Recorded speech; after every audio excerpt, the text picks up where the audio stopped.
Good to be here. I'm glad you're sitting in to hear about something that's slightly different. In fact, normally when I started, I say it's now time for something completely different.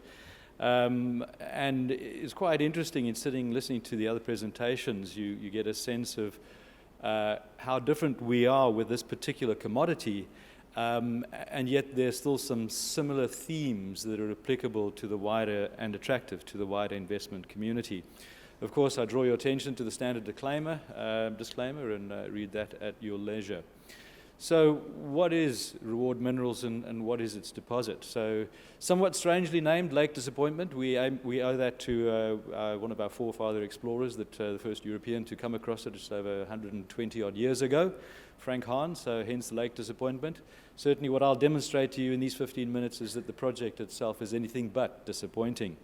As you can see from those bullets, it's got a number of points that really differentiate itself to being something really unique and something very attractive. That's part of an industry that in itself has some compelling rationale driving its overall economics. So I'll run through the standard corporate snapshot. I'll give you just a basic insight into what sulphate of potash is, very basic. And then we'll talk about the project's metrics and what we've done to date. And then I'll just exercise the mind a little bit and just do a little bit of a mental exercise to see what this project can become under different scenarios and circumstances, and then what are we up to today. So there's the snapshot. So although the company's been around for 13 or 14 years, the capital structure has certainly not blown out. There's only 163 odd million shares on issue. The largest shareholder is the founder and still an executive director and seen to be the technical guru, Mike Ruane, or Mick as we call him, put in a lot of his own money into this company, and also most of the time when he was still managing director, never took a salary. So very passionate about this business. Is one of the few people that's actually worked in this industry in Australia, because the last time there was an operating potash operation in Australia was in the 70s when Mick was a young man, and he worked on that operation as operations manager. Colin McAvan is a seasoned mining executive, worked both in Africa like myself, but also extensive experience in Australia as well. And Rod is a very experienced salt chemist who worked for Dampier Salt, obviously owned by Rio Tinto and its Japanese joint venture partners for many, many years. So he's the go-to person in terms of operational questions around how best to get our products out of our brine. So I mentioned I'd do a basic sort of introduction to sulphate of potash. It is the premium part of the potash fertilizer market. So the fertilizer market, potash specifically, typically two major products, muriate of potash or MOP, and that's potassium chloride, and that's about 65 million tons per annum. And then SOP, potassium sulphate, and that's more like 5 to 6 million tons per annum. It typically sells at a $250 to even a $300 per ton premium over potassium chloride, and is preferable in many instances. Some because some plants are just chloride intolerant, so they just cannot use potassium chloride. Secondly, there are parts in the world where soil salinity is being driven up and up, and that is because of potassium chloride, and so they're moving gradually towards potassium sulphate if they can afford it, and I'll come back to that point. And it seems is that your production or your growth in your products is much better under a lot of conditions when using potassium sulphate. So that's why it trades at a premium, and it's also that much more difficult to produce. Not impossible, just a little bit more challenging. So there's a price protection to potassium sulphate because of the way 50% of the product is produced. It's uses MOP as an input, and then they add sulfuric acid at high temperature, 600 degrees C, in order for them to actually produce potassium sulphate. So we do it a lot simpler. Now, I said that this was a product that is good for high value produce, so vegetables and things like that. There's no higher value product in the market today than that one. So for those of you who don't recognize it, it's a marijuana leaf showing signs of potassium decay in the leaf. So hence you've got to look after all your products and use a good sulphate of potash. What drives this growth? I won't go into the detail of this slide. Just one particular example or takeaway, and that is, you heard the statistics this morning from Dave Thurtell on population growth and the impact that has on minerals. So here's one statistic.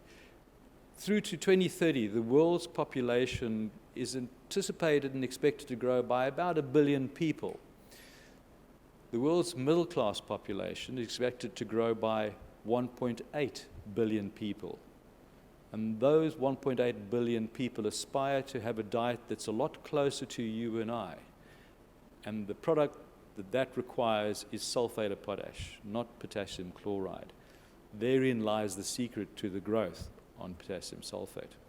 Right, let's talk about the product or the project itself, Lake Disappointment. So somewhat remote, no more remote, and in fact better located than a lot of our peers, but I'll show you some other interesting statistics that what makes Lake Disappointment that attractive.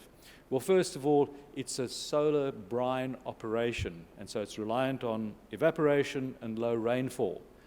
And so this is the highest, happens to be located in the highest evaporation rate area in Australia, in the country, and amongst the highest in the world, I might add. It also benefits from low rainfall. I'd acknowledge that there are some seasons when we get a lot of rain, and for 2 months or so you might not do anything, but still we have the lowest average rainfall compared to our peers throughout the cycle, in other words, throughout the season, throughout the year. So it's very important. Why are these things, grade and also evaporation, important? I haven't mentioned grade yet, but it is amongst the highest grade projects. Often when people say we've got the largest, they're hiding some other piece of information. Not only is Lake Disappointment the highest, it is amongst, or largest, it is amongst the highest grade as well. So when you have a look at this slide, basically what it's saying is if you've got a lower grade brine, it will take you twice as long to crystallize out your desired potassium salts before you can put it into the plant. That's just nature, that's just the way it works. In that particular slide, you can see literally twice as long. Of that, 80% is grade and 20% is climate related. So we've chosen a Goldfields location over Lake Disappointment's location. Why is that important? So if you want to produce as much as our targeted production rate and you have a lower grade, by definition, this is mining. You need to abstract a lot more brine. In some cases, double the amount of brine. But you saw that slide just now that says, well, if you've got lower temperatures and low evaporation rate, you also need to pump more. So you need much larger evaporation ponds. And these things are not that cheap to develop.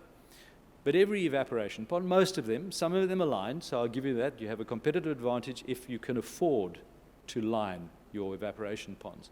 But those that don't suffer from seepage. So once again, it's plain to understand that if you've got a larger evaporation pond, you're going to suffer from more seepage. If you suffer from more seepage, go back to square one again, you're going to have to pump more.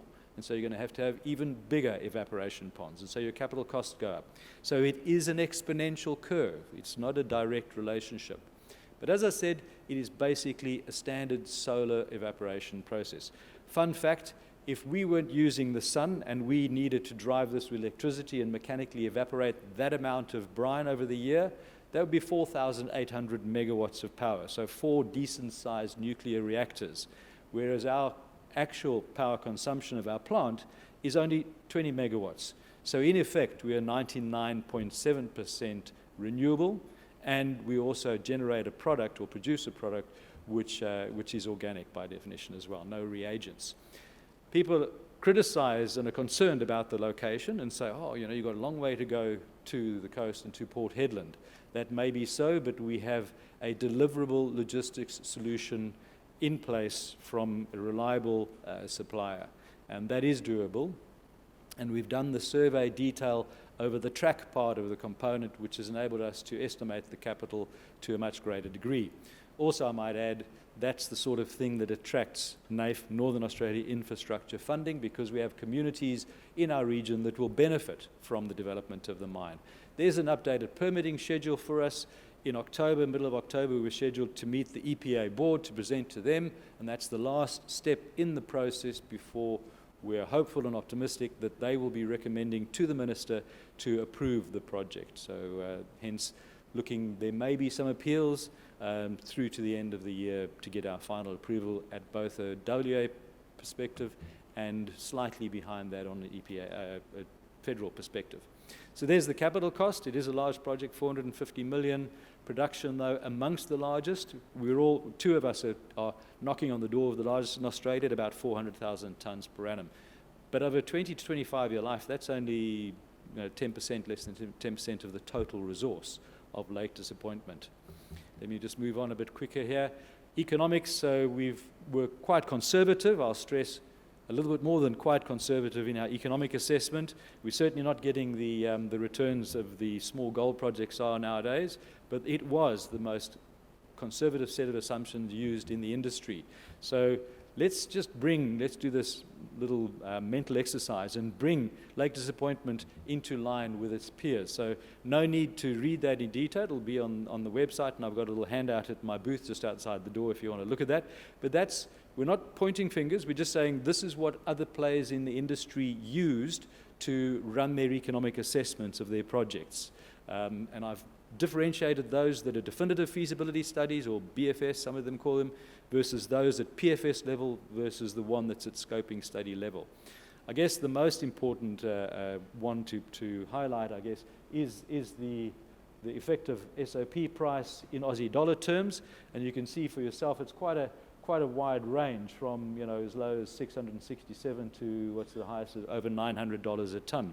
In addition to that, the royalty applied are different. And you say, how can this be? It's because it's a new industry and WA hasn't quite settled on the royalty. So nobody's being misleading. We've all had different advice from the same department about what the royalty may be. So let's just change the rules of the game slightly, and let's apply some of those assumptions to Lake Disappointment and see what it actually could be compared to our conservative NPV of some $290 million. So first of all, let's change from a 3.75% royalty to a 73 cents a ton. So 3.75 at our price deck is $25 a ton. So that pushes the NPV up a bit.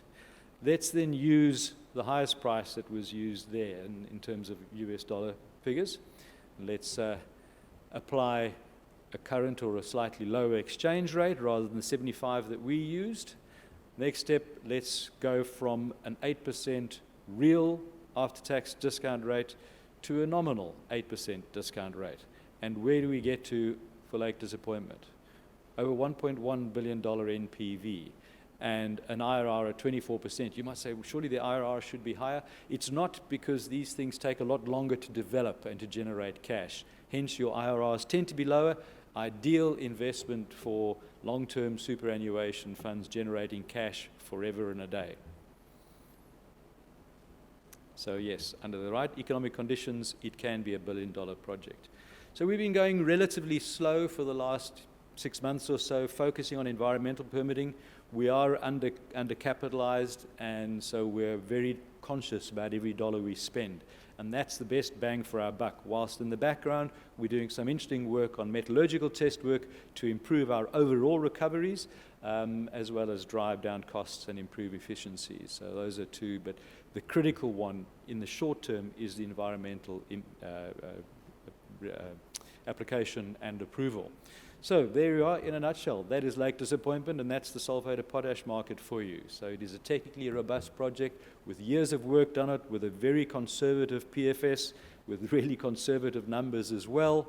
But there is a lot of scope to improve on a whole lot of different fronts, both on economics and on operationally as well. So it is now potentially the only SOP project in Australia that could hold its hand up to say we're a $1 billion project. And I can assure you that is anything but disappointing. Thank you very much for your time.